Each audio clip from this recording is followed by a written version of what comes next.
Welcome to the Travel Business Unpacked, where passion meets possibility. Here's your host, Meredith Calloway. Hello and welcome to the Travel Business Unpacked podcast. I am not your host, Meredith Calloway. I am Lybbi Hebel. I am the creative marketing strategist here at Gifted Travel Network. And the reason I'm here today is because this is a very special podcast episode. This is both two things. It's our 50th episode, and it is our almost exactly 1 year anniversary of when we started this podcast. So, woo! So who I am is I work with Meredith on her team, and I'm one of the people behind the scenes on the podcast. So I'm one of the people who's editing them and listening to them and helping to source guests and things like that. So we thought it would be really fun if, in honor of this very special milestone, Meredith was in the hot seat and we can talk a little bit more about her story. So Meredith, thank you so much for joining me on your podcast today. Thank you so much for having me on my podcast today. It's so fun to be in the other seat. Does it feel weird not being in charge? A little, yeah. But, I worked out my control freakness years and years ago, so it's quite easy for me. Oh my gosh. I would love someday for your next book to be how to do that, because I think a lot of us could use some help. Yeah. Well, so let's start off today by talking specifically a little bit about the podcast. It's been such an awesome year. When I realized we were going to hit 50 episodes, I couldn't believe it. I'm sure you feel about the same way. Yes, absolutely. It's crazy. It's been a whole year. It feels like we've always been doing it, but it feels like it's something brand new all at the same time. Oh, for sure. And I was there during that process of, we knew that we could start a podcast. This is something that would be a cool idea. There's definitely an opportunity here. But when this was all kind of starting and we had to come up with the podcast and the content, we at GTN, we have such a huge, even internally, just a wealth of knowledge and subject matter experts on so many things. So we could probably have just done it based on our own information and knowledge. But you really wanted to focus on not us, but on our advisors and their stories. So why did you feel that it was so important to really focus more on them than on us? Because as a part of my role, overseeing membership development, I feel like there is a lack of awareness of this as a legitimate career path. And so I think the best evidence of it as a career path is to give a platform to the advisors who are actually living that career path. And honestly, I've only had this realization in the last month or two. I think part of writing a book, it's crazy how I keep getting new realizations that I didn't have before I wrote the book. And one of them is this, that pre-pandemic, we have this whole Any Budget Betty versus Luxury Lucy analysis where I show people how just changing the transaction sizes, the average transaction size of the bookings, takes you from a business that's just breaking even and feels very frustrating and like being in an accidental hobbyist trap to having a legitimate business that can support a life and in the long term. But before the pandemic, the difference between Any Budget Betty and Luxury Lucy was probably about 2 times. You probably doubled your average transaction size when you leaned into luxury. Now, after the pandemic, because taking away travel had such a psychological effect on people, there is so much more demand for luxury travel than there ever was. And as a host agency, we have seen average transaction sizes just grow exponentially, and our sales growth exponentially. And so we have member after member after member seeing tremendous growth. And so there's this brand new opportunity. And it's just so exciting to me. And I think the best way to help others understand what this opportunity is just to give them example after example. Don't listen to me, listen to the people who are actually doing it, For sure. And those stories that they have are incredible. Like Yeah. like we're surrounded by it all day and hearing all these Yeah. incredible opportunities and all these things. Yeah. And still I listen and I think there was I think it was Stu Mara's big, oh my gosh, moment was like, and they were up on a mountain and the choir sang and I was like, I just got like little chill bumps just thinking about it. I These moments know. are happening constantly and it's incredible. Yeah. Yeah. And if I put myself way back when I'll never forget this, when I was on my honeymoon for my first marriage, which is many years ago, like, I remember feeling like I took a 2-week vacation for the, wedding and honeymoon. And it was the longest time I'd taken off work ever. And this is when I was still on Wall Street, and it was fast paced. It was, you had to, put in your FaceTime. So you had to be in the office by 7 a.m. You couldn't leave the office before 7 p.m. Otherwise people would think that you were, not putting up, you're not doing your job. And so I would take a vacation and I would just dread going back to work, just dread it. And so I just had this, I just have this memory of being on that honeymoon and going into like a gift shop or shopping in little towns and being like, how can I figure out a business so I don't have to go back to that job? I want to create a business so I don't have to go back to that. And so I guess that's, to me, what the podcast represents, is this hope for people who are in that place where I was, where, it made a lot of financial sense and logical sense to stay in that job, because I got great benefits, I got great salary, I worked with great people. So it was, I worked with very intellectually stimulating people.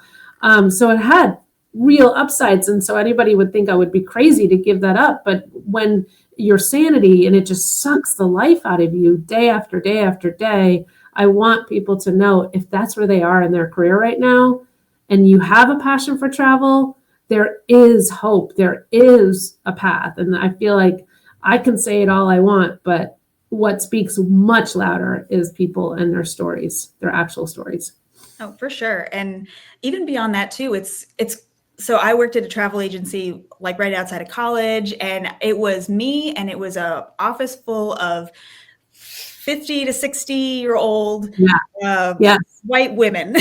and there is definitely a perception, and it's, true to an extent, about this is a very female dominated industry, and it's had sort of this older skew for a long time, but it's not that way anymore. And so it's really cool seeing you bring all these advisors on, so you can see, we have people who are older, younger, male, female, different ethnicities, different whatever. And so like wanting to love travel and pursue that is not defined by one type of person. And it's just, so I love being able to really see the faces and hear their own stories and their own words, because they're all so unique, but they have so many like common things throughout them. And it's really cool. I'm so happy about you starting this podcast.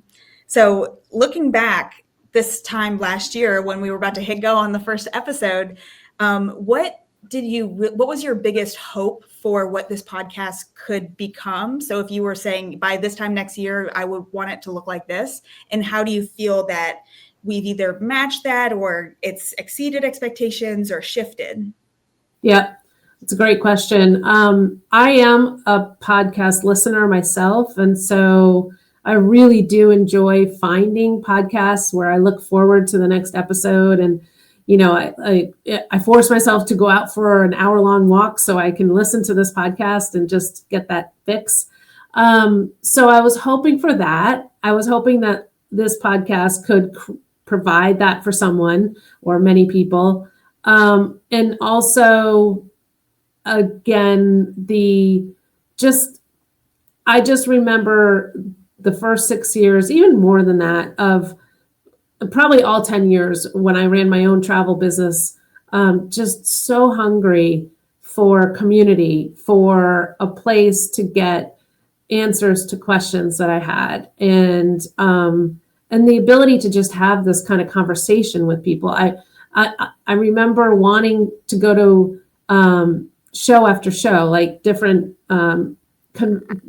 travel trade shows where it wasn't necessarily about learning about the partners. It was much more, I wanted to have a place to collaborate with advisors. I wanted them to put top producers on a stage and have top producers share their insider secrets, like how they got there. Tell me how to do it.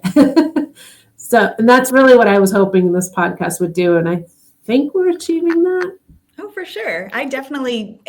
It always warms my heart so much when somebody will, like a new prospect we're talking to, or anybody, like we get people who are like, oh, I heard this episode. And I'm like, you listen to our podcast? That's amazing. Yeah. Every time I go in to teach to the Travel MBA, the newest cohort, I get multiple people telling me, oh, there's Meredith. Oh my God, I listened to your podcast. Get your autograph. Not in person. You're like, yeah, that's me. Yep, exactly. So it's interesting because you mentioned about the community aspect, because that's something I kind of wanted to bring up too. So I said earlier, there's a lot of little common threads, I think, that run through a lot of advisors, and nobody's exactly the same. But one thing I really love about listening to this podcast is there's so many different points that you connect with so many different guests on. Like we've had people talk about, trying to start a family and raising kids while also being a solopreneur, or people who, they launch their business and then a global thing like COVID, or like in your case, 9/11 happened, that really had to make you very quickly reassess and figure it out. And even there's some people who talk about the effect of like losing a parent and how that really inspired them or changed their outlook or things. And so there's so many small little things that I think people find these common grounds. And so that's, I think, one of the biggest things that makes our community we have so important. And that is definitely one of our biggest, I think probably every episode, if you were to be like, what do you love about GTN? It's one of the biggest things people say is the community. So, back when this was all sort of evolving and you were setting out on this journey to create Gift and then eventually be a co-founder for GTN, did you always envision that the community aspect would be so important, or did it sort of create itself because of the kind of people you're attracting? It's so funny. Oh my gosh, I'm just getting chills thinking about this, because that question made me go back to the year before I started Gift. I was in year 9 of owning a travel business, and my business partner and I, Sandy Sale, and I had now been through a couple of years of mastermind programs, and I knew that the travel advisor community needed something that was really like a mastermind community, because I knew how important that was to what helped us grow the business. But I was trying to figure out how to be of service to the travel advisor community. And I had learned a way to tap into my intuition. What did they call it? It was some kind of a journaling where you speak to whoever you want to call a higher power. And I called it spirit guides at the time. You could name it anything, but you would literally have like this dialogue between yourself. You would ask a question and then you'd wait for the answer and write down whatever came.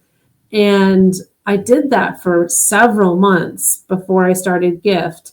And the messaging that I kept getting over and over and over was the line from the Field of Dreams movie: if you build it, they will come. If you build it, they will come. If you build it, they will come.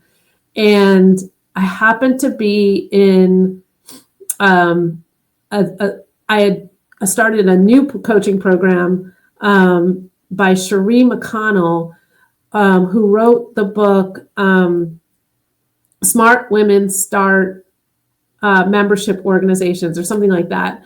And so I was in this program about learning how to start a membership-based organization, because I was like, maybe that's what it is. Maybe there's some kind of a membership-based organization that will serve travel advisors. And I went to a workshop that she held, and that's ultimately how the name for gift came to me was she had this whole formula for a membership-based organization, which was start with the word global, national, or international. And then the second word was society, institute. There were two more. Alliance was one of them. And then it was like of, and then your target market. So I was toying with this name. I was like, I knew I wanted to be global because I knew, or international, because I didn't want to just appeal to Americans. I knew there was lots of Canadians. So I was set on global and I was set on institute, and it was of travel entrepreneurs or travel advisors. And the acronym just sucked. It was like all these vowels. It was like global. So it was GIEOA or TA. Wow. Yeah, exactly. So I just kept playing around with it. And I finally had this, intuitive hit, changed the word to 4 at the very end. So it was Global Institute for Travel Entrepreneurs. And when I saw that the acronym was GIFT, I literally burst into tears because I was like, oh my God, I'd always been teaching that, your branding needs to start with your gifts and who you are, and wrap your branding around your brilliance. So I was like, that is absolutely. So yes, to answer your question in a very long-winded way, it's always been about community. That's always been number one, is because most travel advisors work from home, and their spouse or their friends, their neighbors are not travel entrepreneurs. So it's a very lonely world, and it can feel very isolating. And so I just felt like travel advisors and travel entrepreneurs needed not just guidance, but community was huge.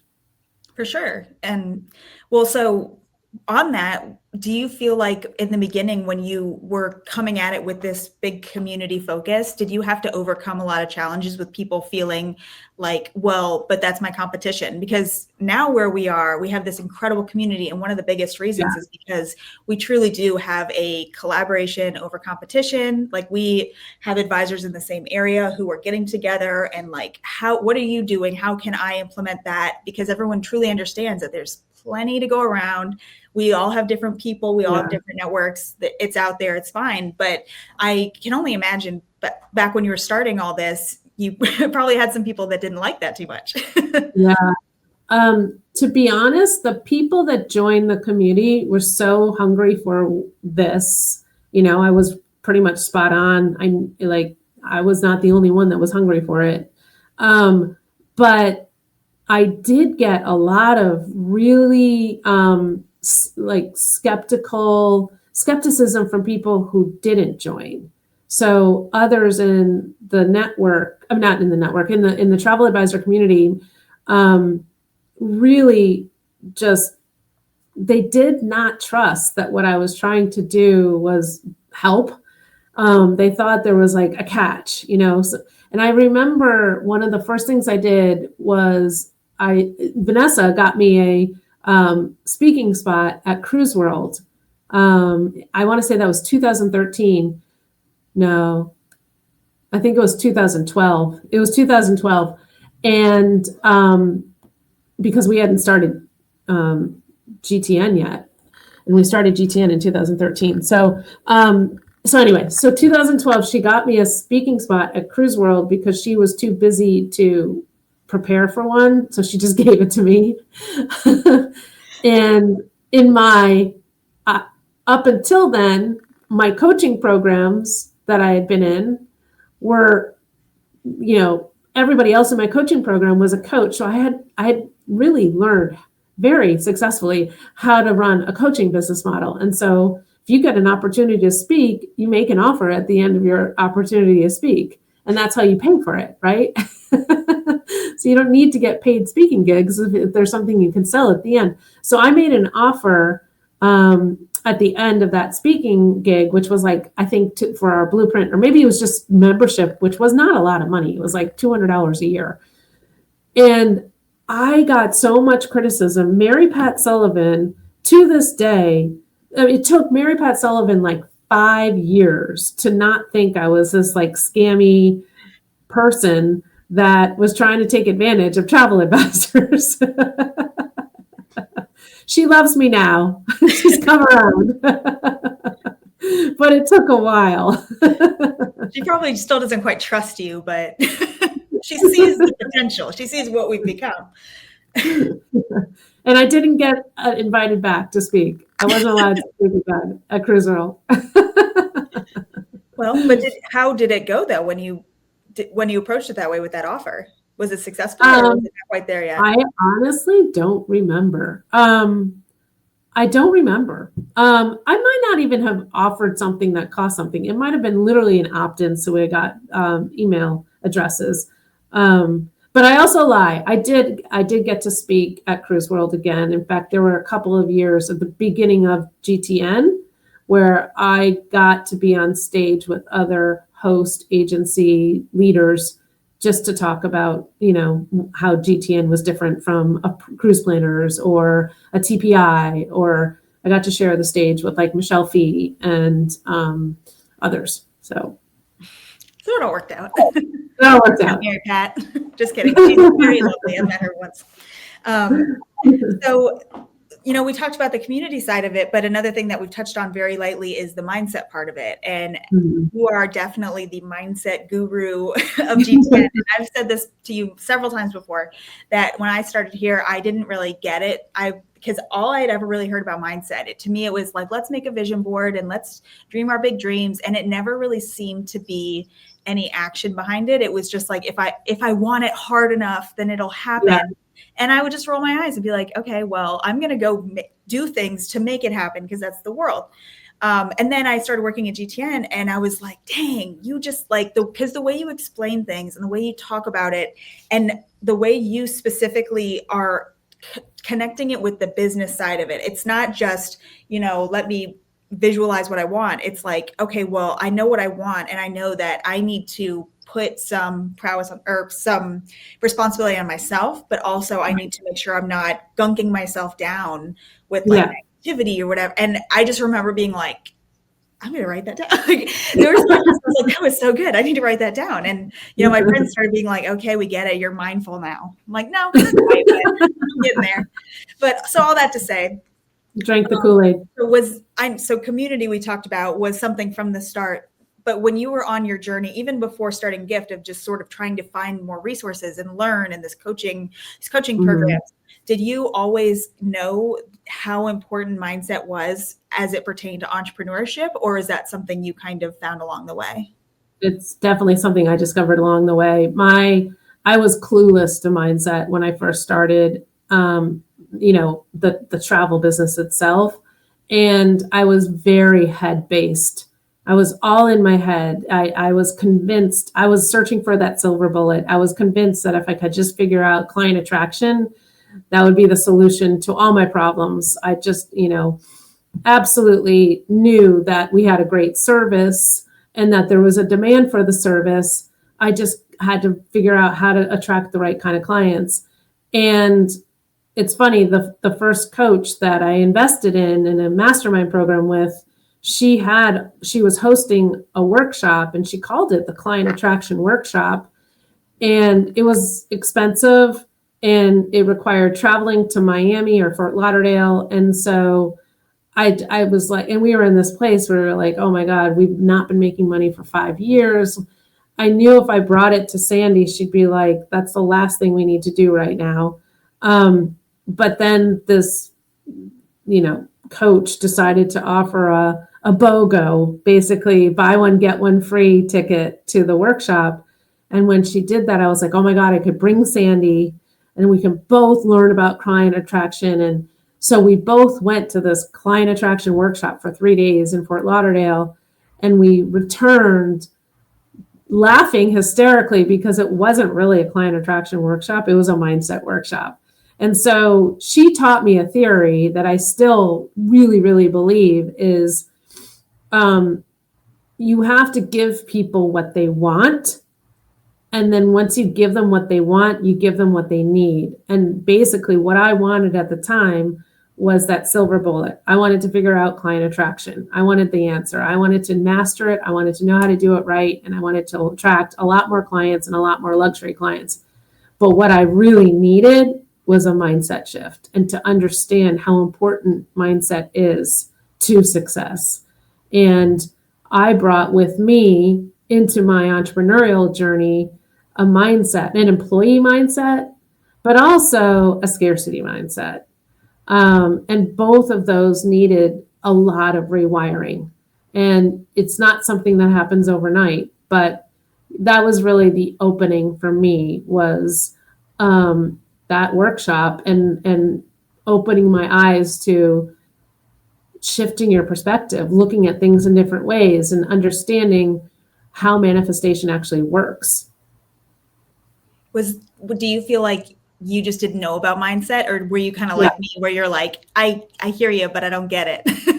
I think a little bit of both. I really didn't know much about it. And I thought people who,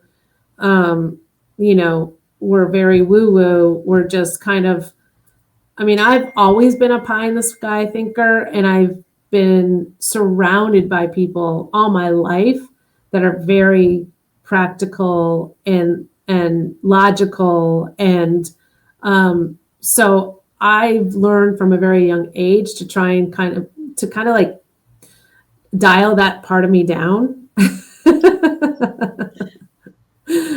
So yeah, I think I had some programmed skepticism that was very freeing when I actually discovered that was just programming, and like my true self is a big thinker. My true self is very woo-woo spiritual. Maybe a little. But hey, it's working out great for all of us. And I think one of my favorite very early ones from you, which it's not one of your, I feel like I can rattle off your go-tos a lot of all of your mindset quotes, but I think you were on one of your mindset IQ calls, which Meredith does every month with our advisors, where they can come in and really just like talk about what they're feeling challenged by. And you just kind of crack it open. And like, I still watch them and I'm like, dang. But there was one of the earlier ones I watched. I don't even remember who it was or what they were talking about, but they were saying something about how they're trying to plan something or put something together, and it's just not, and it's not, and it's not. And you told them it's like you're trying to vacuum a shag rug that's just filled with dust and cat hair and whatever, and you can run that vacuum over it all day for hours, and nothing's going to happen because you didn't plug it in first. And so you don't plug it in. And you said it nicely and about taking inspired action, but that was a big one for me. And I've definitely used that on people and who are just doing so much frantic nothing. And I'm like, what? Yeah. You're wearing out your batteries and you're having no effect happen. So, but there's a million of them. That was a good one. Or trying to toast bread, but you haven't plugged in the toaster. So you can sit and wait for it to become toast all you want, but you're just going to be hungry. So on the mindset part, this is going a little in a different direction, but I did want to ask you this, because one thing I find very fascinating about you is that you are this mindset guru person. And you to me seem very unflappable. Like, I think in the 3 and change years I've worked with you, there's maybe one time I've seen you a little like, ugh, you just are so good at just like dissolving it and moving past it and doing what you need to do. And yet you are one of the biggest reality TV fans I have ever met. And I think I know one other person who watches as much Real Housewives of this and that, whatever else. And it feels very disconnected to me. So as someone who is very like the mindset side of it, what is it that you love so much about watching these shows where people are definitely not? To me, I am fascinated with human behavior, and I agree. Like it's a guilty pleasure, and I have the disconnect myself. I'm like, why do I love it so much? But I think the reason why I love it is because it helps me process and integrate all that I've been learning. And so when I can see it in myself, I learn and grow from it. But when I can see play out in others too, I learn and grow from it, and it reinforces what I'm learning. So, like sloppy focus and attention is invitation. And I mean, that's all that's happening on these reality TV shows is, Wayne Dyer has this whole thing about, you can squeeze an orange and you're always going to get orange juice when you squeeze an orange. You're not going to get, apple juice or lime juice. When you squeeze an orange, you're going to get orange juice because it's an orange. So like when someone rattles you, what comes out is what's inside. And you have the ability to control what's inside. And that's what's playing out in reality TV on a daily basis. And it, for some reason, that fascinates me.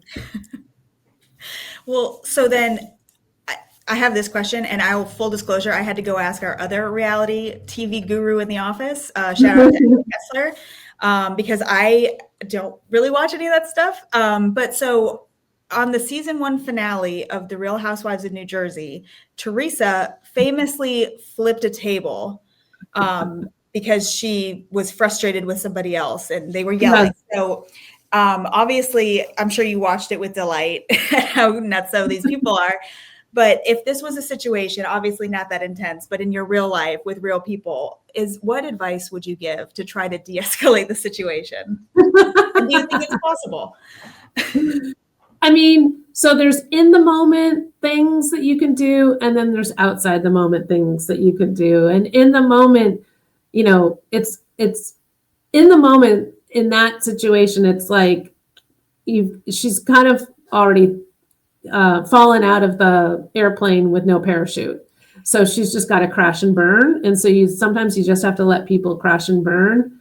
But outside the moment, I would, if I were counseling her specifically, I would be asking her to get really curious with why that triggered her so much. And what is it showing her that she needs to heal within herself so that she doesn't explode like that in the future? Because an explosion like that doesn't really serve her in the end, except maybe it did because now she's famous for it. But really, that's what it's about. It's like I saw a random Facebook reel of this guy that I don't really know that well, but I thought what he was saying was very, very clever. And he was a mindset guru, and he was saying that like the best people in your life are the ones that piss you off. And like at every stage of life, you are going to encounter people that irritate you, that frustrate you, that piss you off, because what they show you is they bring to the surface the things that you've got to rewrite, to rewire, they show you beliefs, they show you your triggers. And back in when I was in a relationship coaching program years ago, this was post my still on my entrepreneurial journey, but much farther into it. But she used to say, Stacey Martino would always say that your husband or your spouse, it is their job to show you your triggers. It's not their job to solve them. It's your job to solve your triggers. So thank them when they trigger you, and then go do the work and go figure out why is that triggering you? Yeah, that's a good point. And I mean, as you were talking, I was thinking about it too, where it's your triggers, but then also for me, I feel like it's also like, what do I see in that person that I hope no one would ever see in me? And I feel like I get more of like the self-awareness side of it, where I'm like, I don't think I'm that bad, but if I ever feel like I might be, like, is this how people see whatever that is? So yeah. I mean, a trigger is just a reaction that is not. It is what's the word? It's a reaction that is beyond what it merits, right? Mm-hmm. So it's an overreaction to something, and Stacy Martino used to say, when you have unsolved triggers, it's like walking around with a leash on your neck that anybody can pick up and yank. Yeah, for sure. Yeah. Well, it makes me think of, I feel like in my mind, it's, I think of it as like a cup of water. Like I have a couple people in my life that, it's never a huge thing every time, but there's enough little things. So I definitely have some people that I tell my husband, like, my cup of water has this much room at the top, and it's just going to take them saying one thing or picking at one scab or whatever, just saying one thing to the waiter, and then it's overflowing. And I'm like, emotional shutdown mode. So I definitely understand that. But so if we can come up with a solution to my water problem, but I think it's really, I know what it is. It's, emotional fitness. I understand. Yeah. I'm working on it. We're going to get there. Well, it's always, we all are always working on it. You're never done working on it. Well, that's good. It makes me feel better. The fact that you're worried about it is enough that you're like, I'm actively trying to be better. I'll take it. Yes, exactly. So I appreciate you humoring me with my reality TV question. I love it. You know me well. So going a little bit in a different direction. So you mentioned a couple of times about how at GTN we talk about luxury, and you personally have been there and seen in your own journey how like focusing on luxury, and there's several podcast episodes about this. We've talked all about it. Like that is something that is so specific for us. So one thing I was curious for you is you specifically called yourself proudly a travel snob, at least once, probably more. But like knowing you are not a snobby person at all. So, and I know what you mean by that, but one thing we always talk with our advisors about is like, I think on our 7-figure travel business summit, I think it was Stephanie Goldberg Glazer said, luxury is not a price point. And I was like, check. And so it's always fascinating to me to hear different people with different perspectives, what to them qualifies something as a luxury experience, because it is very different. So for you, what is your make or break for like the luxury line when it comes to going to a property or sailing on a cruise ship or having an experience? Yep. When we did the luxury travel symposium, I shared with the group when we first started it that my definition of luxury is permission to indulge. And so, for example, if you're doing a very long haul flight, like one of my first times flying to Africa, or then multiple times flying it's a 15-hour flight from JFK or Atlanta to Johannesburg. One of the first times I flew business class, it just made the experience so much more comfortable, like you didn't mind the flight. You didn't hate the flight. And you could sleep.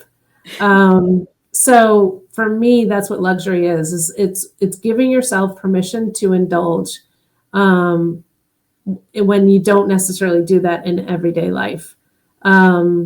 Or, it's just having people that are delivering a level of service that anticipates your needs, already knows that you like half and half in your coffee. And so we'll put a thing of half and half in your mini fridge in your room in the morning, so that when you go to make the coffee in the coffee maker that's in the room, you don't have to use a million, because I like a lot of cream in my coffee. So they never give me enough of the little tiny little shot glasses. Or, like one of my favorite luxury experiences that kind of, once you taste luxury, for me, once you give yourself that permission to indulge, it's really hard to go back. So years ago, we took a cruise with my now husband's family, and I got him we took a cruise to Alaska, and I convinced him to stay in the Haven on Norwegian. And he was like, oh my God, are you kidding me? It was like more than triple the cost of staying in the Haven. versus a regular cabin. And he's like, what makes it worth that much money? But somehow I convinced him, and we didn't look back at all, because you are in a different section. You have your own restaurant. So like on a big crowded cruise ship, it takes away all of the hassle factor of a big crowded cruise ship, but you still have the ability to use all the bells and whistles. And we had little kids who wanted to do the go-karts, and wanted to do the glow in the dark freeze tag or whatever they have. And we wanted to go to the shows. Norwegian has great shows. So that's what I think luxury is permission to indulge. So a level of comfort that is beyond what you do for yourself on an everyday basis, ease, access, anticipating your needs, feeling like you can just let go and someone else is going to take care of it. It's so funny because, absolutely. And it's kind of like that thing where people never they'll write bad reviews, but they never write good reviews. And it's like, you don't notice that all these things are magically happening and how great it is. And then you go to something that's not really aligned with that. And you're like, oh no. Yes. Disney does a good job of that. I know you're a big Disney fan, but Disney does a really good job of creating a seamlessness and an ease to the theme park experience. Oh yeah. I'm a Disney person, and I could talk about it all day, but that is definitely one of my favorite things about them is that there's a million things they do. Nobody's ever going to notice that they're pumping in this scent, or that they colored these bricks just so your pictures will pop. Or they've got the whole underground system so you don't see workers that are off duty moving around. You don't know what you're not seeing, but then you go to a Six Flags, but I grew up with Six Flags in St. Louis, and go that they're different, and that Disney's more expensive, but it's hard to put your finger on it because it's like you said, it's these invisible things that are just making everything just easy. So I love that answer. I know it's I had a funny experience earlier this year where we went to our GTN conference at the Conrad in Orlando, which was a gorgeous property. It was kind of painful, honestly, because we're there for a travel conference that we're running, and we're looking out at this lagoon. I know. I want to go sit. When do I have time to go sit down there? Can we cancel class today? But so such a beautiful hotel. They had incredible food. I loved it. And then I think it was less than a month later, I traveled personally for a wedding, and we stayed at a perfectly fine hotel that's also under the Hilton umbrella. And it was funny because I went and I opened up my computer, and the Wi-Fi login thing comes up, and it's the same exact one from the Conrad because it's also a Hilton property. And I'm just sitting there in this room, and I'm like, there's no lagoon here. It's so similar, but it's so worlds apart. So yeah. For sure. Well, so I know we are getting close-ish to our wrap up here, but so coming back to the podcast, over this last year, you've seen it grow and evolve. So what do you think in the next year, the next 50 episodes, aside from sharing more of these amazing stories, maybe bringing back some of our advisors we've already featured because I know a ton of them, we could let them just go for hours and we could never get tired of it. So what is something you would like to see for the podcast in the next year? I would like, I think, being able to talk about travel candy would be really, really fun. Can you define travel candy? Because I know we know what that means, but you guys know what it means. But so I have a term called travel candy, and it goes back to the very first time when I first started selling travel, and I left Wall Street and I went to my very first travel trade show. And I just was I felt like a kid in the candy store because it was just this booth after booth after booth of travel experiences that I had to learn about and taste for myself and understand and become an expert at. And to me, it was just travel candy, learning about all of these incredible travel experiences. And Virtuoso Travel Week is like that. Oh my goodness. Like the elevated experiences that are available to people who have the money to travel and the time to travel are just beyond anything that you could ever imagine. And they keep innovating and they keep getting better and better. And so that is definitely one direction I would love to take this podcast, is giving others this outlet to learn about what travel candy is out there. And then one other direction, which is a completely other end of the spectrum, is I do want to dive a little bit more into some mindset conversations. And I want to be able to have conversations and provide a podcast episode experience for people that maybe will never become a travel entrepreneur, but they are entrepreneurs, or they're interested in becoming an entrepreneur, because there's so much that we talk about and teach about here that is relevant to people that are, solopreneurs in the service-based industry. So whether you sell real estate or insurance, or have a coaching business, or, any kind of service-based business, I think the fundamentals are the same. I completely agree. And there's so many things, like, I think that even the podcast where it is now and the things that we talk about are already very much like super helpful Relevant. for everybody in that position. And like, I'll be like talking to other people, or even thinking about my past lives when I've been in different industries. And there's so many times when I kind of think about, like, I wish we would have done that now, knowing now what I knew then. It really does, like, you can copy paste a lot of these principles, and like, it will make you successful. Yeah, for sure. Well, I'm excited about it. Especially with travel candy, because it's hard though, because sometimes I joke that this is like the meanest job, because being the person who does social media, I'm the one who has to take all these beautiful pictures and tell everyone about these experiences. And I'm like, aw, I wish that was me. I want to go there. I want to do that, but oh well, we'll get there. There's plenty for everybody. Yes, there is. Yes, there is.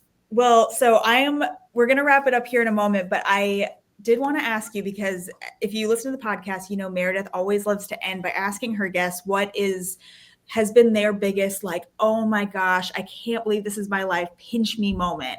But I also know that you've had this amazing journey. You've probably had more of those than you could count. So what would you say was your first, since getting into this, being a travel entrepreneur, your first big, like, oh my gosh, this is it, I've done it moment? I think this is my first. It might not have been my first because it's pretty far into my journey, but I still feel like it might have been my first of that really, like, pinch me, oh my God, I can't believe I get to do this for a living, is when I hosted the one of our hosted experiences, which is it's a fam trip, but it is hosted by someone from the executive team. And we did it to Zimbabwe and South Africa.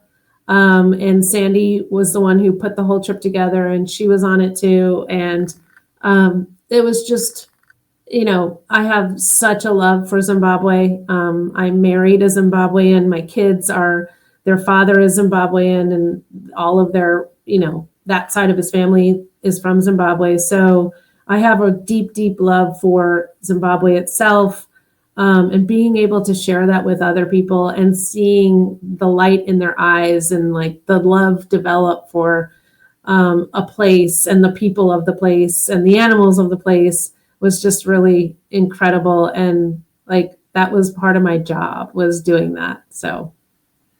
And then you got to keep doing it. Then I get to keep doing it. Yeah. I've been on many other hosted experiences since then. Well, Meredith, thank you so much for letting me steamroll you and take over your podcast today. Yes, this is so much fun. Let's do it every year. I love it. We'll do like whatever they do with Billie Eilish, where they like, okay, this is what you said last year and this year and this year. But it has been such a delight going through this process with you and with everyone on our team, and just, like I said, getting to hear more about these advisors and their stories and hearing more about you. And you always just have so much knowledge that is untapped or just say things differently. And it's like, oh, now it makes more sense. So I really appreciate you letting me come in, and congratulations on 50 episodes and a full year. If nothing else, we got this far, and I think we got a lot more in us. Right. So I can't wait to see what happens next. Me too. Well, thank you so much, Lybbi. You did an awesome job sitting in my seat. So I might nominate you for some more podcasts. We'll see. All right. Well, thank you. Have a great day, everybody. We'll see you on the next one. See you on the next one, everyone. Bye.